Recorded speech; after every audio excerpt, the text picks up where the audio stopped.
Friends, welcome to learn positive. நம்ம இன்னைக்கு பார்க்க போகிறது ஒரு சின்ன சம்.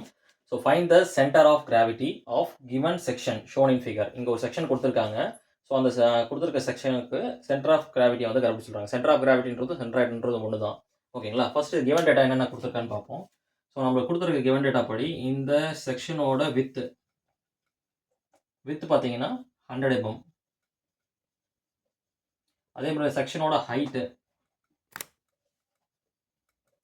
பார்த்தீங்கன்னா 75 + 75 அப்போது 150. அப்போ இதோட ஓவரால் லென்த் வந்து பார்த்தீங்கன்னா 150 mm. அப்போ 150 mmனா இது ஒரு ரெக்டாங்குலர் பீஸ். ஓகேங்களா? ஸோ இது ஒரு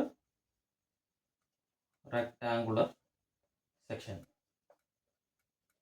ரெண்டாவது, இதோட சென்டரில் ஒரு டயாமீட்டர் கொடுத்துருக்காங்க, சர்க்கிள் கொடுத்துருக்காங்க. அந்த சர்க்கிளோட டயாமீட்டர் பார்த்தீங்கன்னா 25 mmனு கொடுத்துருக்காங்க. அந்த சர்க்கிளோட டயாமீட்டர் நம்மளுக்கு கொடுத்துருக்குது 25 mm. ஸோ இதோட கோஆர்டினேட்ஸ் என்னன்னு பார்ப்போம்.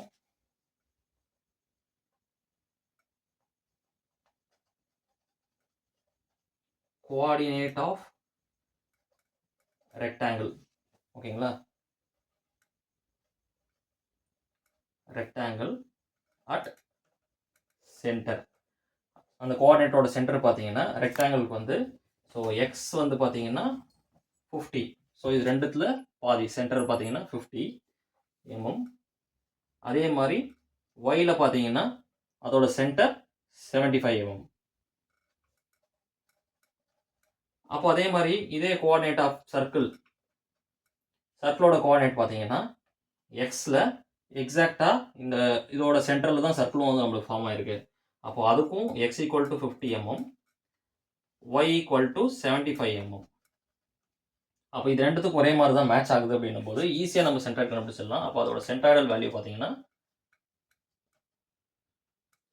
So centre of gravity x bar equal to 50 mm and y bar equal to 75 mm.